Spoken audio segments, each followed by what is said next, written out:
Bueno, buenos días de nuevo. Aquí me tenéis. Pero ahora con un motivo muy especial y del que me siento muy feliz, y es recibir al ministro de Agricultura, gran amigo Luis Planas, y una persona a la que tenemos una gran estima. Este quinto Congreso de Ingenieros Agrónomos, pues pusimos un tema que en este momento entonces era mucho más candente, ahora nos hemos visto atropellados por la circunstancia. Pero era el reto demográfico y las soluciones. Nosotros hablamos de soluciones como ingenieros. Soluciones para el reto demográfico, teniendo muy claro que nuestra misión no es que los pueblos se llenen o se vacíen, sino que haya personas que saben y que no abandonen el campo porque los necesitamos para producir. Y sin ellos, la seguridad alimentaria puede estar muy amenazada. Hemos trabajado siempre con nuestra premisa general: suelo, agua, clima.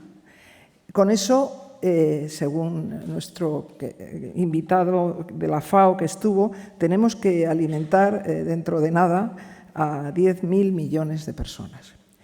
Tenemos el mismo suelo o menos agua disponible y un clima, digamos, como decía mi profesor de edafología, espasmódico y cambiante, con lo cual hay. Pero es que además tenemos que meter otra nueva variable que no la teníamos, porque teníamos la energía barata. Ahora la energía se nos ha disparado. Con lo cual tenemos que meter dentro de esa ecuación que manejamos el tema energético. Es otra nueva variable y nosotros seguimos con nuestra formación diciendo, bueno, somos ingenieros, nosotros nos planteamos los problemas y los intentamos solucionar. Y las soluciones que nosotros podamos pensar es el medio económico y político el que las tiene que llevar a cabo.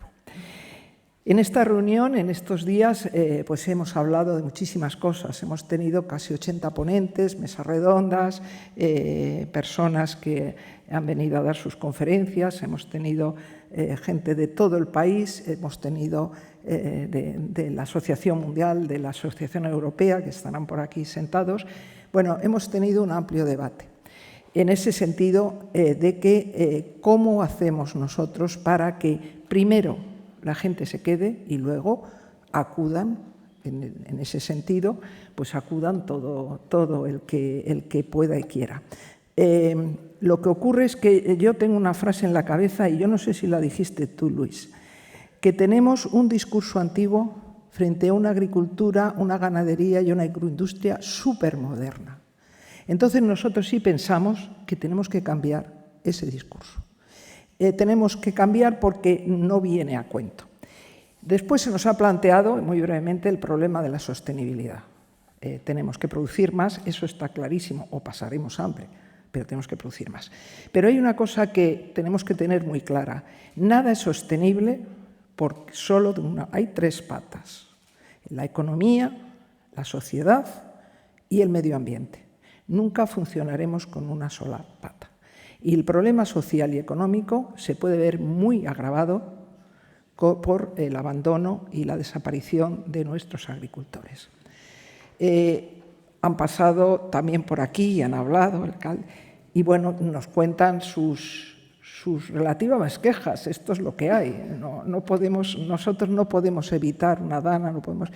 Ahora, sí que podemos evitar que los problemas sean muy grandes. Y luego saber valorar lo que supone que tengamos todo un sistema de seguros agrarios, que yo he trabajado muchos años como investigadora para ellos, y que, bueno, pues son un modelo en todo. No será la perfección absoluta porque eso no existe. En fin, aquí nos tienes, hemos trabajado. Te agradecemos muchísimo que estés aquí y te cedo la palabra.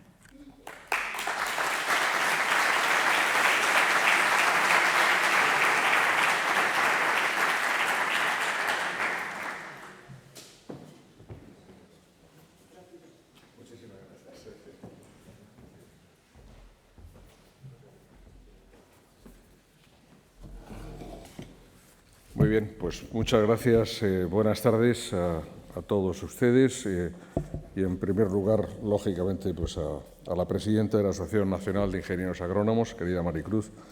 Gracias por tus cariñosas palabras. La verdad es que me siento aquí en casa con todos ustedes, con todos vosotros, las ingenieras y los ingenieros agrónomos de España. También quiero saludar al presidente del Consejo General de Colegios Oficiales de Ingenieros Agrónomos, al secretario general de Agricultura y Alimentación, Fernando Miranda, que se encuentra aquí, a la decana del Colegio Oficial de Ingenieros Agrónomos de Cataluña y todas las demás autoridades y, evidentemente, a todos los ingenieros e ingenieras que estáis aquí en esta sala.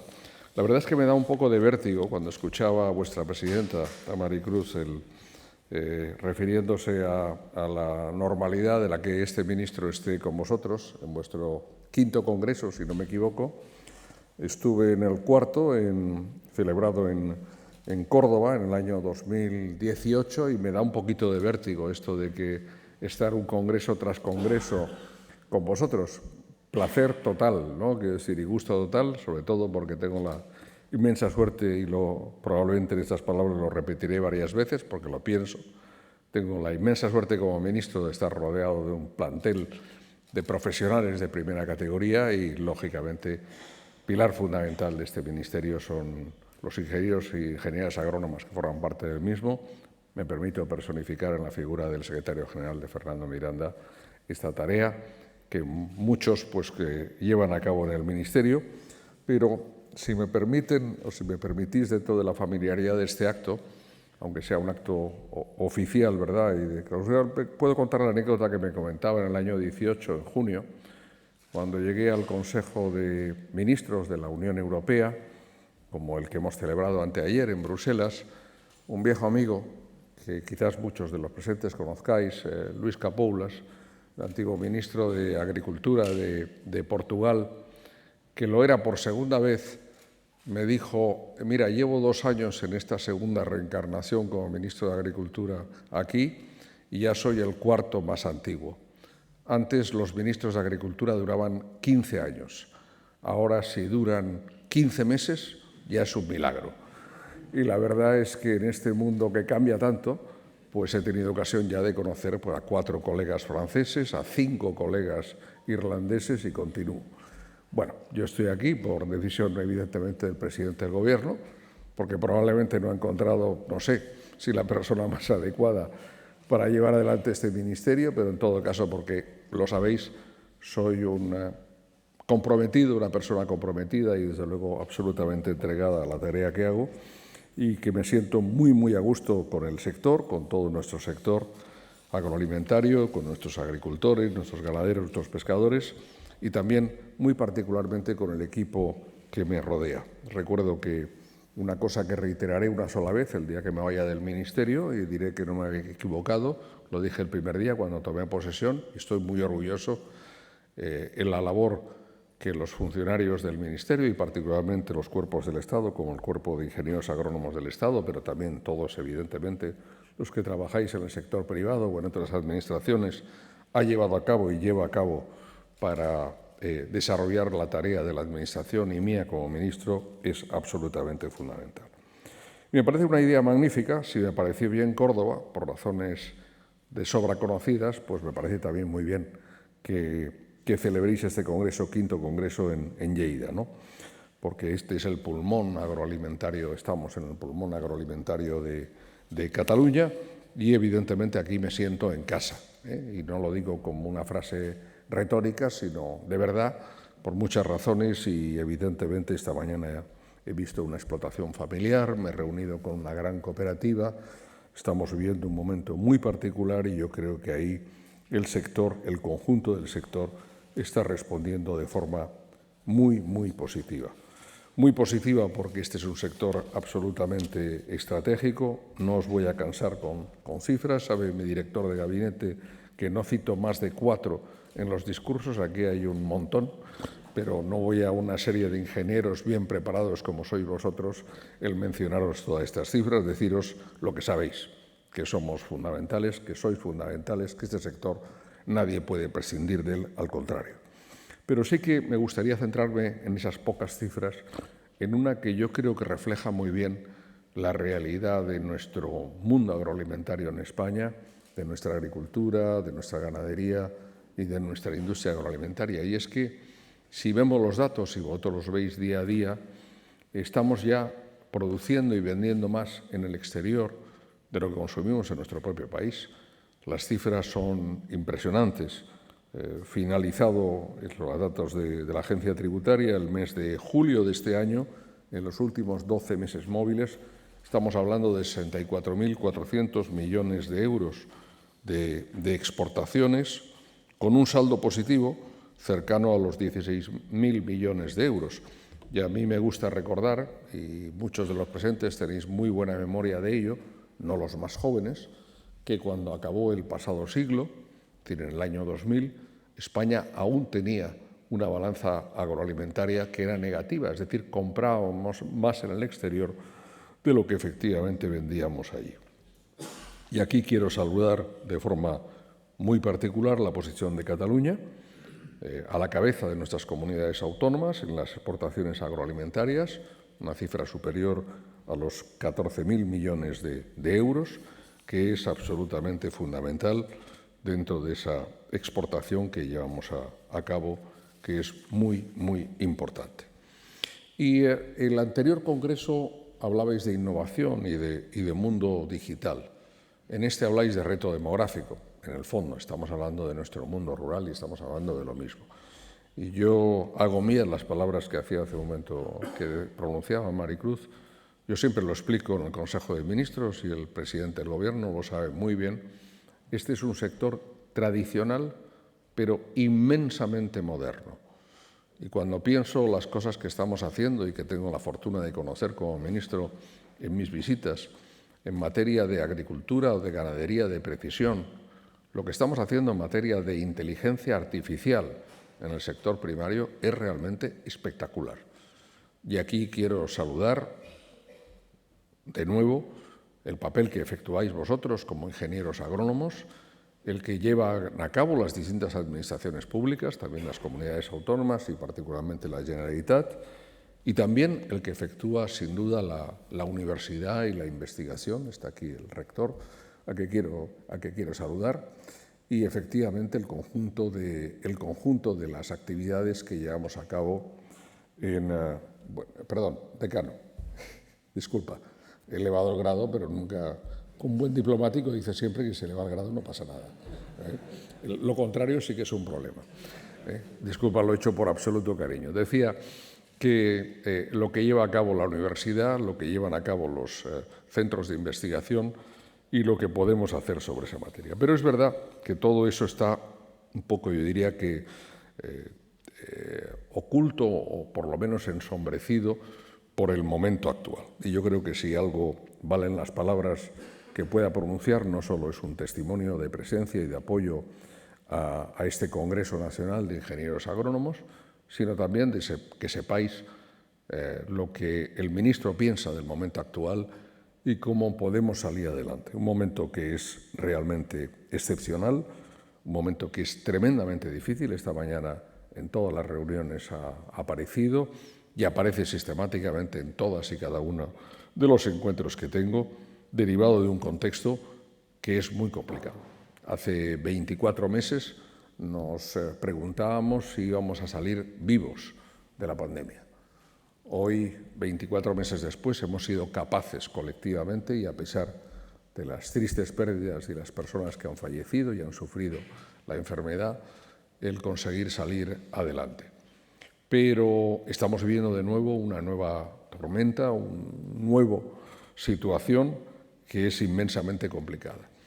La confluencia de la salida de la pandemia, los problemas que después se produjeron de desajuste de oferta y demanda, con el inicio de la invasión rusa de Ucrania, con la guerra de Putin, que, como me habréis escuchado decir y quiero reiterar ante vosotros, tiene una triple dimensión, tiene una dimensión militar con un coste humano absolutamente formidable, pero tiene también una dimensión energética, petróleo y gas, es público y notorio, pero tiene también una dimensión alimentaria, muy importante, muy importante. evidentemente por la consecuencia de los costes energéticos, pero también por las materias primas, por cereales y oleaginosas. Fijaros todo lo que supone y ha supuesto el debate sobre la apertura de esos 3 puertos de Ucrania para las exportaciones. Esta misma semana, anteayer, estaba el ministro de Agricultura de Ucrania con nosotros en el debate en Bruselas y ese era el punto fundamental, por necesidades evidentemente para ellos productivas y de ingresos, pero también para nosotros desde el punto de vista del abastecimiento, para España, para países de la Unión Europea, pero sobre todo estoy pensando en países de desarrollo que necesitan de esas exportaciones de una forma fundamental. Por cierto, que la cantidad que hemos conseguido traer ya de esa nueva vía procedente de Ucrania, de esos 3 puertos, pues se eleva nada más y nada menos que a 370.000 toneladas, que es una cifra importante, particularmente y básicamente de maíz, que supone un elemento muy importante para nuestra industria de piensos y para todo el sector ganadero. Y en un contexto como este hace falta dar respuesta mediante instrumentos clásicos y dar respuesta también mediante nuevos instrumentos.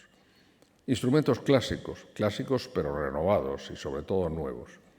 Aprovechamos la directiva europea y la transposición a España de la directiva sobre prácticas comerciales desleales para dar un paso adelante. Como decía el comisario Wojciechowski, en la próxima reforma de la directiva nos vamos a inspirar en el modelo de España. Y efectivamente, yo estoy muy orgulloso de ello. Hemos conseguido llevar al Consejo de Ministros, aprobar y aprobar posteriormente por las Cortes Generales una reforma de la Ley de Cadena Alimentaria que ha supuesto 3 elementos que me parecen muy, muy importantes. El primero, una mayor transparencia contractual en el seno de la cadena alimentaria. El imponer que los contratos lo sean por escrito a partir de 1.000 euros entre todos los actores de la cadena constituye un elemento de transparencia y de modernización muy importante. Por cierto, quiero anunciaros que a partir del próximo 1 de enero llevaré antes el decreto correspondiente al Consejo de Ministros y estamos trabajando en el soporte informático. Efectivamente, habrá un registro oficial para que todos los actores puedan, de una forma tremendamente sencilla, tener constancia del depósito de sus contratos. Una segunda dimensión que me parece muy importante, la del reequilibrio. Se habla mucho en el contexto actual, y yo mismo lo hago, del reparto justo de cargas.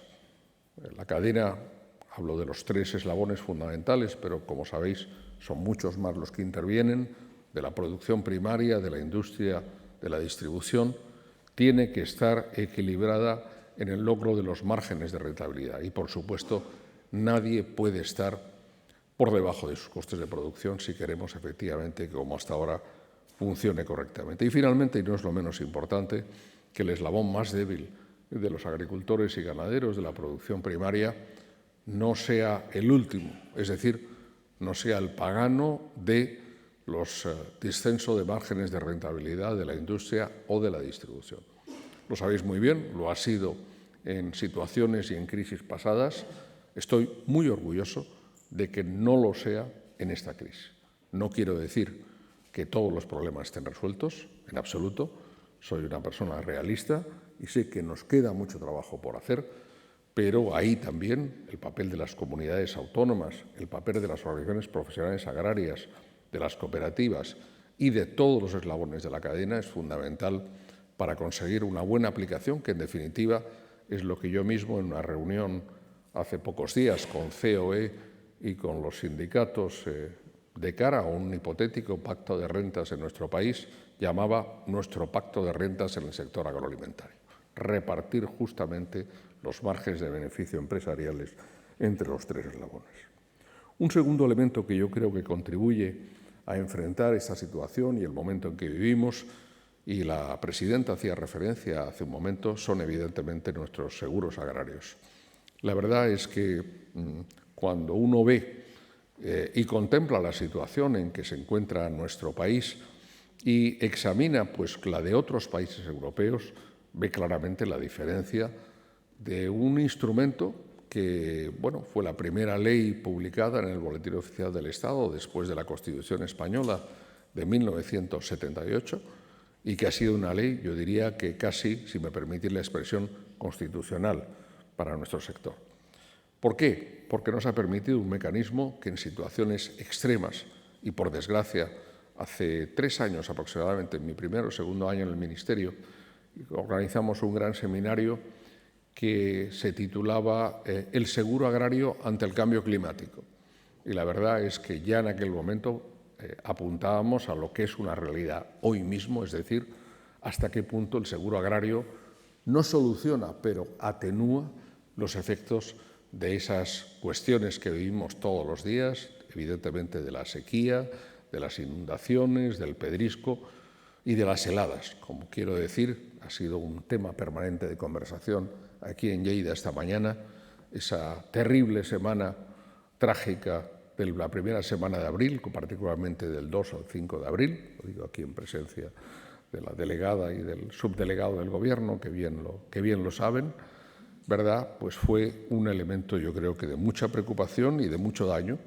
Estamos en este momento en una cifra de 657 a 30 de agosto de indemnizaciones peritadas por agroseguro respecto de este año. Supone un crecimiento del 19% respecto del mismo periodo del año anterior. El año anterior, 21, concluimos con unos 717 millones de indemnizaciones, lo vamos a superar ampliamente. Y si queremos que el seguro agrario funcione, y funcione bien, y lo queremos todos, y yo creo que para que funcione hace falta apoyarlo, pues por eso hemos aprobado y hemos llevado adelante el Gobierno de España 2 medidas, una más conocida y otra menos.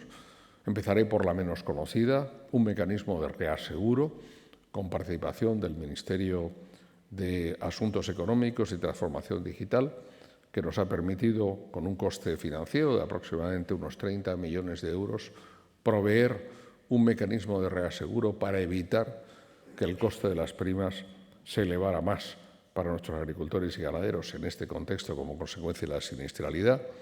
Y un segundo elemento que creo que es muy importante y del cual estamos muy orgullosos, que son esos 60 millones de euros que hemos dedicado a el apoyo a la subvención a las primas del seguro agrario.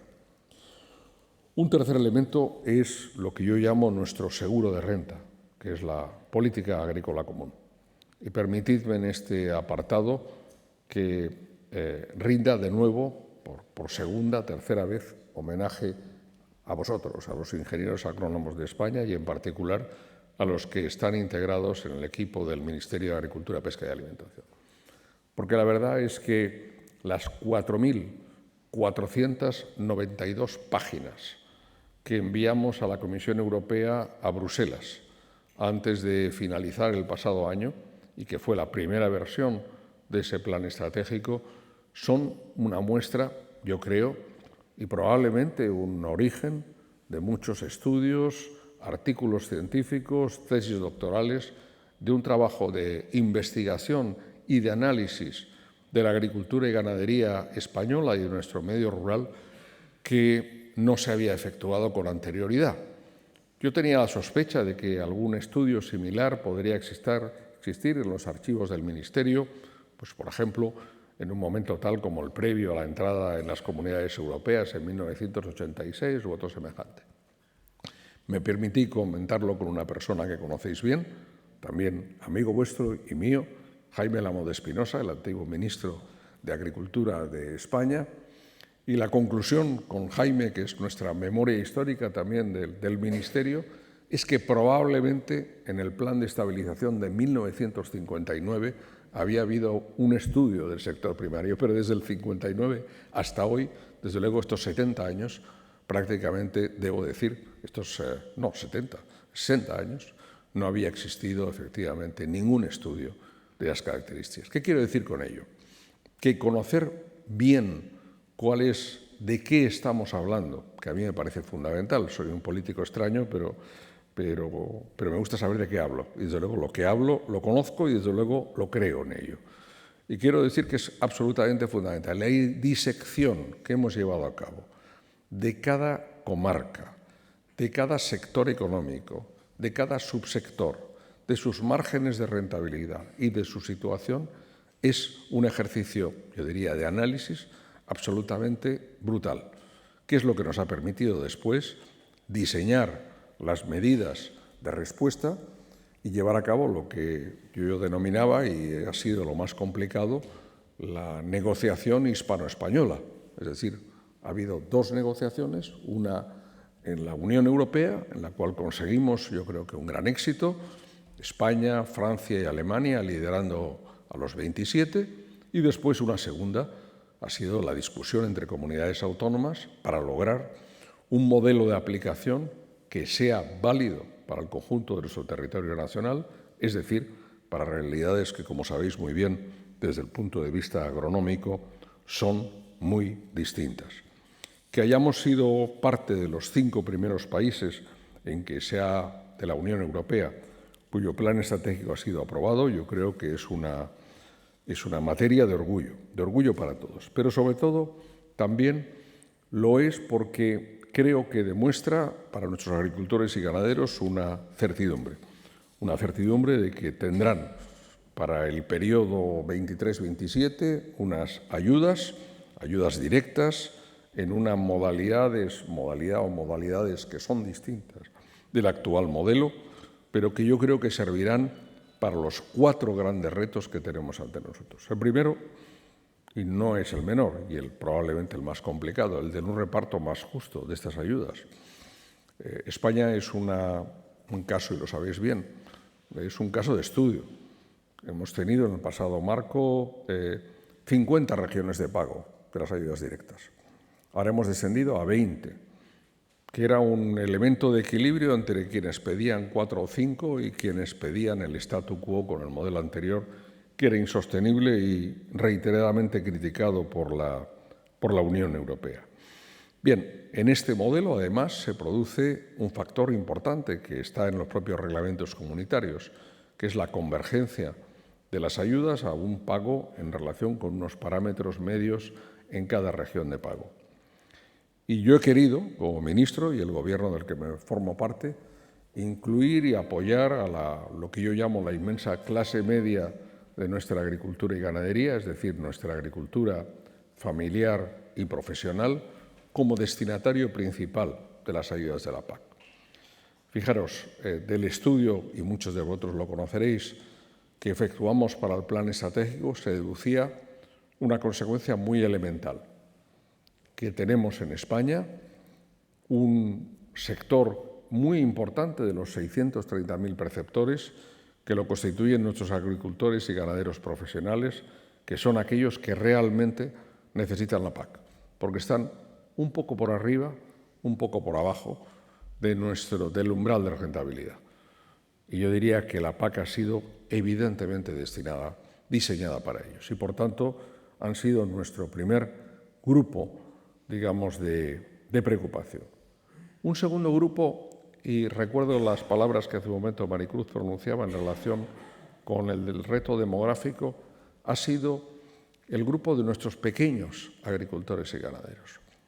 ¿Qué haríamos en España sin esos olivareros del olivar tradicional de secano que mantienen una producción que algunos macroeconomistas podrían decir, pero por lo que producen, simplemente unas cuantas hectáreas de intensivo o superintensivo lo pueden compensar? Sí, es verdad, pero decirlo se lo puede decir alguien que está quizás en la Castellana de Madrid y sobre una hoja de cálculo, pero no aquel que pisa el terreno y ve cuál es la realidad de la morfología de nuestro país.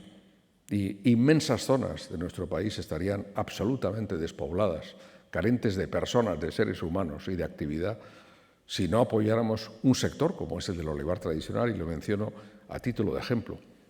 Por no mencionar, por ejemplo, la importancia de nuestro sector ovino, en muchas partes también de nuestro país, que es otro sector de los que tengo particular preocupación como ministro, porque evidentemente ahí necesita de un apoyo particular y de un apoyo que garantice su futuro.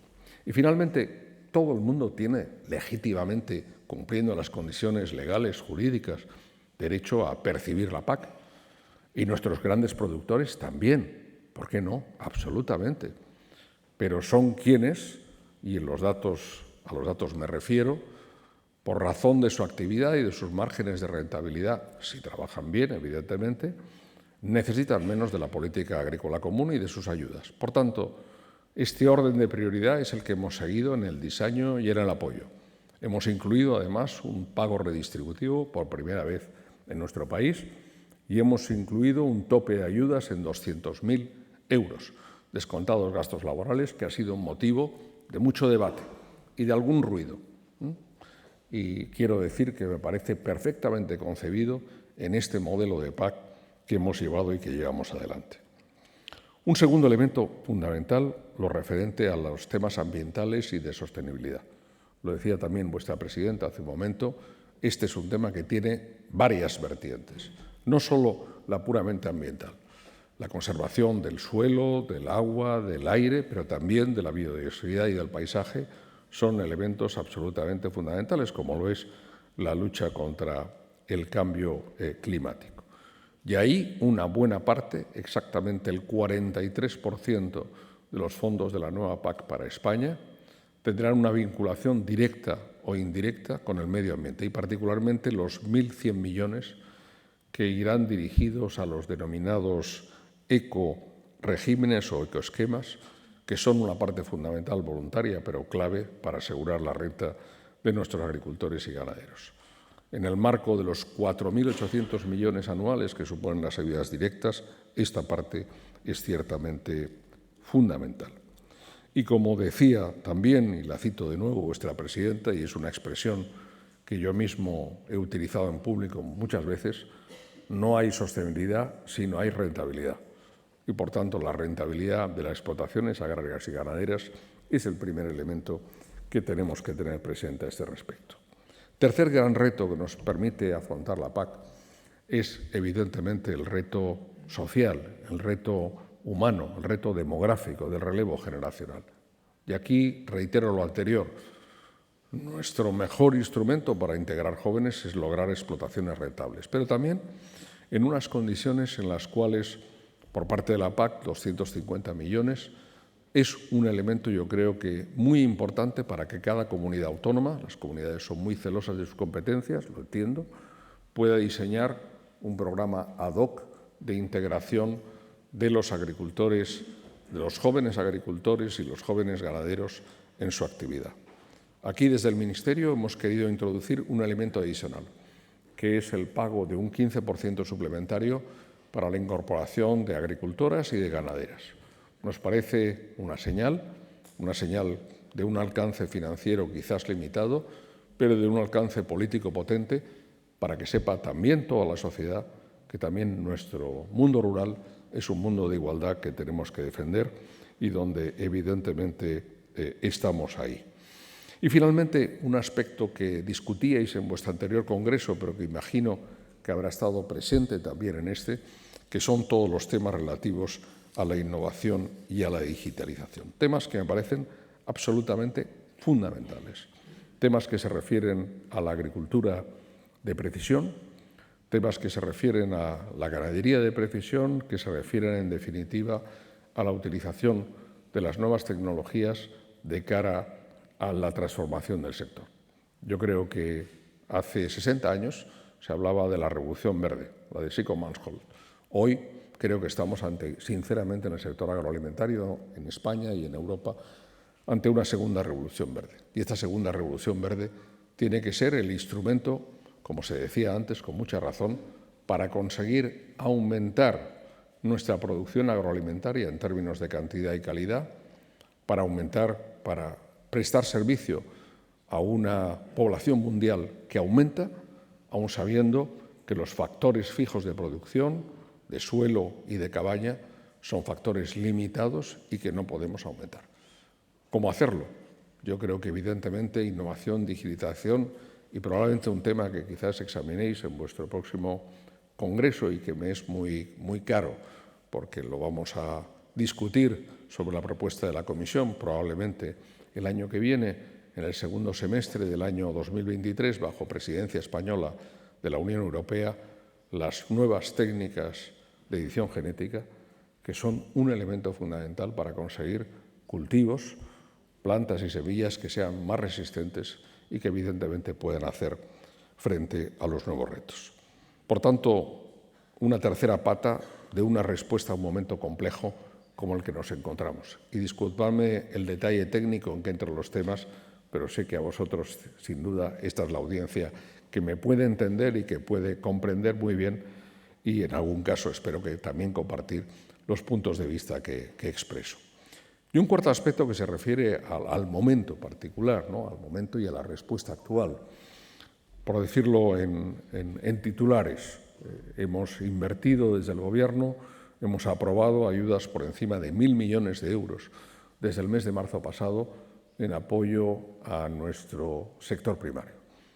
Son ayudas de Estado, en su mayoría absolutamente necesarias.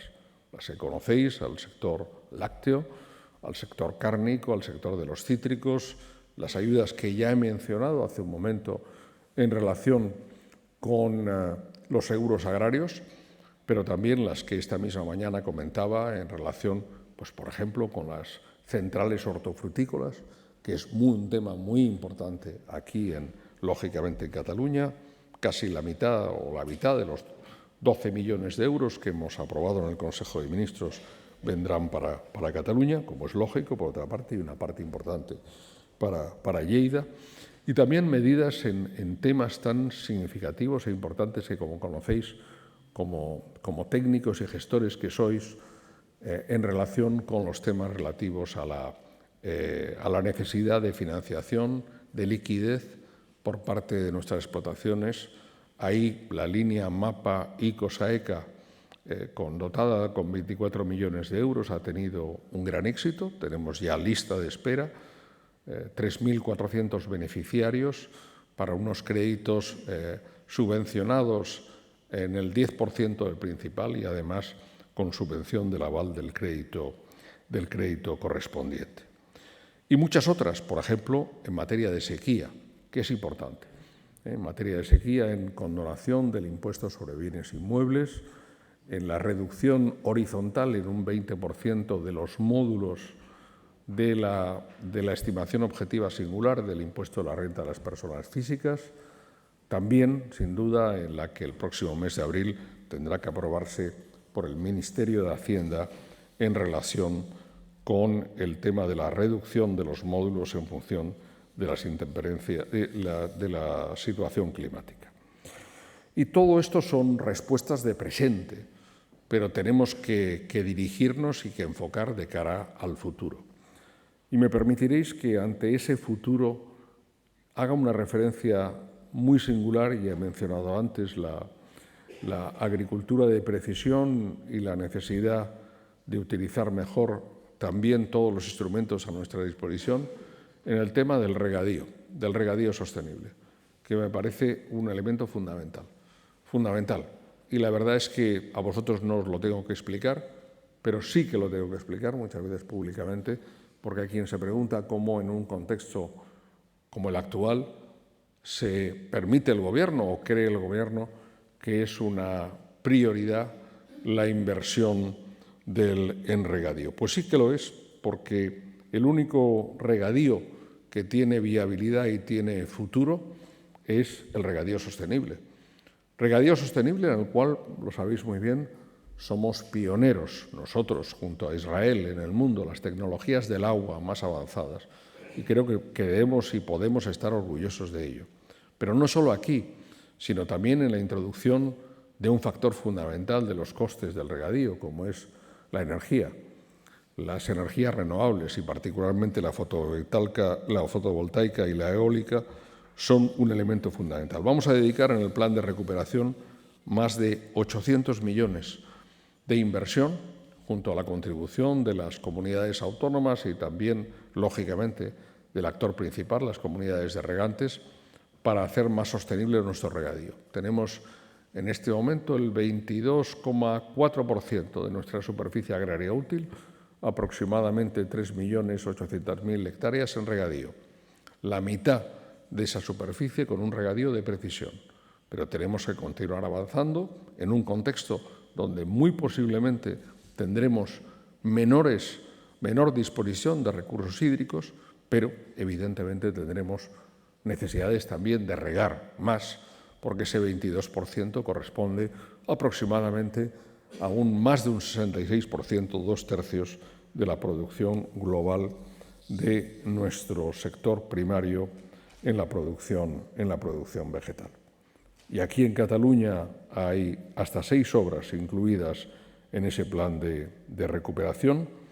Son muy importantes y creo que para todos los que desde aquí estáis siguiendo y participando en este congreso son un elemento fundamental. No voy a mencionar el detalle de cada una de ellas, pero simplemente me permitiréis que signifique una muy importante, que es la de los canals d'Urgell, particularmente incluyendo el tema de las energías renovables. Esta mañana, en una entrevista, una periodista me preguntaba por qué piensa el Gobierno al respecto. Yo pienso que esta es, para Cataluña y para España, una infraestructura fundamental que he tenido la fortuna de conocer, y también a su comunidad de regantes, y es algo en lo que tenemos que trabajar regantes con el Gobierno de España y también con la Generalitat de Cataluña para llevar adelante un proyecto de modernización que es tremendamente importante. Y quisiera también mencionar en esta transformación, y entro ya en el último capítulo, en todos los elementos que permiten configurar yo diría la modernidad de nuestro sector primario, la modernidad que vosotros mismos como ingenieros e ingenieras lleváis adelante. He mencionado antes la innovación digital, pero también los sistemas de conocimiento e información agrícola, los AQIS, y los kits digitales, de los cuales me decía ayer por la noche algún agricultor que era beneficiario. Y un tema en el cual, pues, si me permitís la expresión personal, Fernando y yo, el secretario general y el ministro que os habla, yo diría que nuestro bebé querido, ¿verdad?, en el Ministerio, que es el sistema de información de las explotaciones agrarias, en definitiva, lo que es y será el futuro cuaderno digital de campo, que es un instrumento absolutamente fundamental, porque yo creo que va a escenificar la profundísima transformación que desde el punto de vista de la utilización de los recursos hídricos, pero también de los fertilizantes o de los productos fitosanitarios, se va a producir justamente en función de una necesidad de control, pero también de conocimiento por parte del titular de la explotación, siempre de la mano del ingeniero o la ingeniera que lógicamente le dé asesoramiento. Yo creo que esa tarea es tremendamente importante y creo que es una tarea para vosotros como ingenieros e ingenieras tremendamente significativa. Probablemente este reto, si me permitís, y es una visión muy personal del ministro que os habla, junto a los nuevos retos en materia de sostenibilidad y del proyecto de reglamento que estamos discutiendo sobre los productos fitosanitarios y la reducción de la utilización de los fitosanitarios químicos, y muy particularmente de aquellos que tienen una mayor nocividad respecto de la naturaleza o del ser humano, es un elemento absolutamente fundamental. Y no quiero dejar de mencionar, antes he hecho un apartado dedicado a la política agrícola común, la labor que podáis hacer, que hacéis ya y que os agradezco mucho en todas las instituciones, entidades, empresas en las que prestáis vuestro trabajo en relación con la difusión del contenido de la nueva PAC. Es una tarea inmensa y de muy breve plazo de tiempo. Desde el Ministerio estamos llevando a cabo una tarea de información de carácter general. Es responsabilidad, como gestores de cada una de las comunidades autónomas, llevar a cabo esa tarea de información y de asesoramiento. Pero evidentemente lo tienen que llevar a cabo de la mano de las organizaciones profesionales agrarias, de las cooperativas y, lógicamente, guiados por profesionales como vosotros. Esta es, sin duda, una gran tarea para el momento inmediato, una gran tarea para los meses que vienen antes de la primera declaración en la primavera del año 2023. Quiero cerrar mis palabras de nuevo con un agradecimiento. Se lo comentaba hace un momento a la presidenta. Una de las cosas de que me siento más orgulloso como ministro es de haber reinstaurado, algunos de los miembros de mi equipo dicen que no lo han conocido nunca, pero a mí yo siempre creo que en la tradición hay algo de invención, ¿no? Fui embajador de España en Marruecos durante 7 años y recuerdo un buen amigo que me decía: todo el mundo dice que es la tradición, pero no es verdad, también la tradición se inventa o reinventa. Y yo he querido reinventar una tradición que probablemente algún día existió, que ciertamente los más jóvenes no han conocido, pero a la que me siento muy orgulloso, que es la entrega de despachos, la entrega de títulos de los ingenieros agrónomos e ingenieras agrónomas del Estado que ingresan cada año en la administración pública. Ya sé que solo son una parte del sector y que muchos otros os dedicáis con absoluto orgullo, dedicación y profesionalidad al sector privado o a otras administraciones, pero es un momento que a mí también me permite rendir homenaje a su trabajo y también yo creo que poner en valor todo lo que se hace. Concluyo. Yo creo que el futuro está ante nosotros.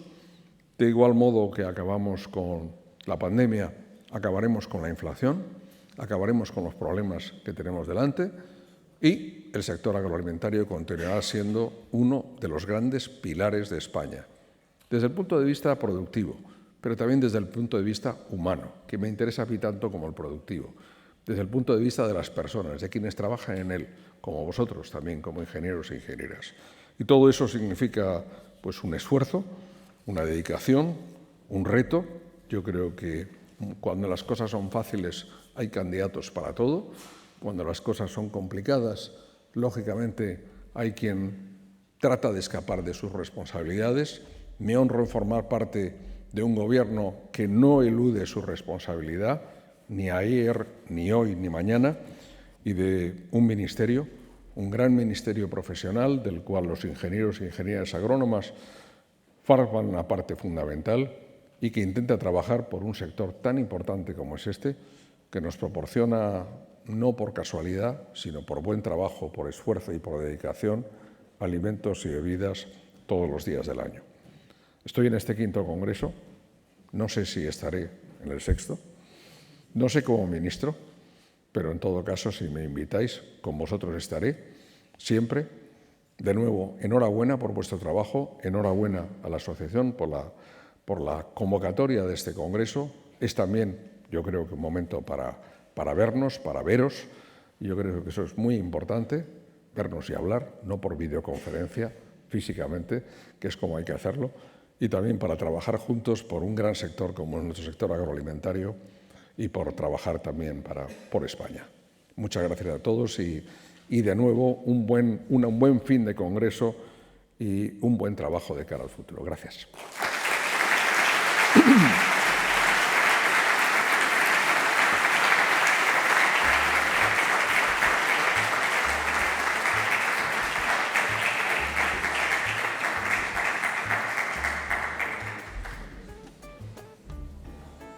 Muchas gracias, ministro, y muchas gracias por todo el apoyo que hemos recibido, el institucional y el económico, que trabajamos mucho con Fernando y os lo agradecemos infinitamente, estáis en nuestro corazón. A continuación vamos a pasar a una de las grandes satisfacciones que tenemos en ANIA y en estos congresos, que es la entrega del premio a la excelencia de algunas organizaciones. En este caso se ha acordado entregar el premio de excelencia a la Escuela de Lérida, la Escuela de Ingenieros Agrónomos de Lérida. Lo recibirá el director de la escuela, Jordi Granell, y luego lo entregará el ministro. No sé si está presente Jaume Porta. Jaume, por favor, baja a ser testigo de esto, porque fue director de esta escuela, fue rector de esta universidad y además es edafólogo como yo. Entonces, por favor, baja a ser testigo.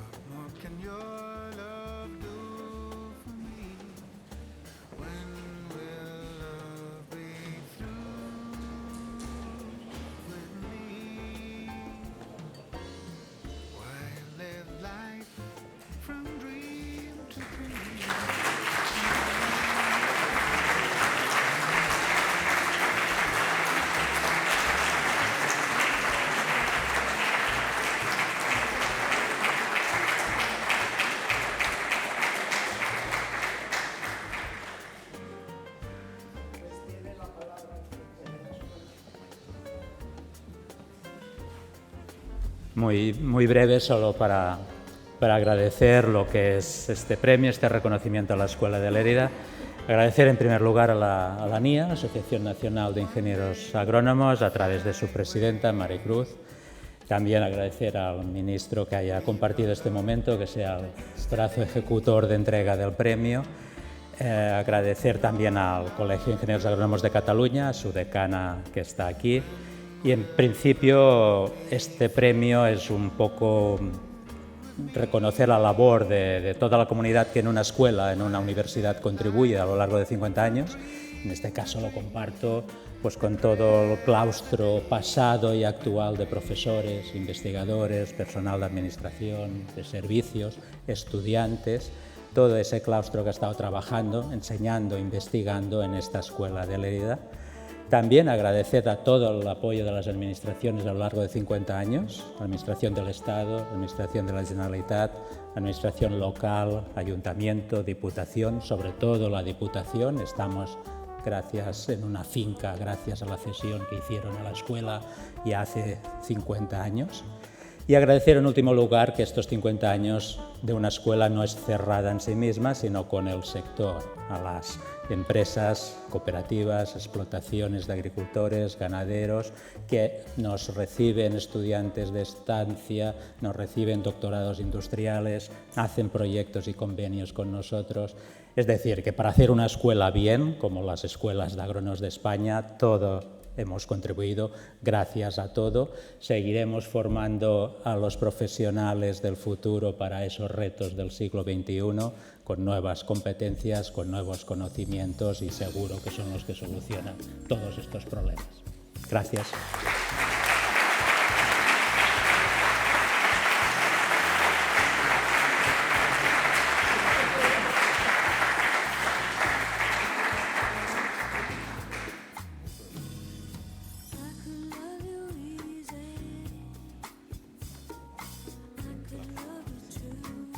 Bueno, no podemos clausurar porque vamos a continuar, pero doy las gracias al ministro, doy las gracias al ministerio y os doy las gracias a todos vosotros.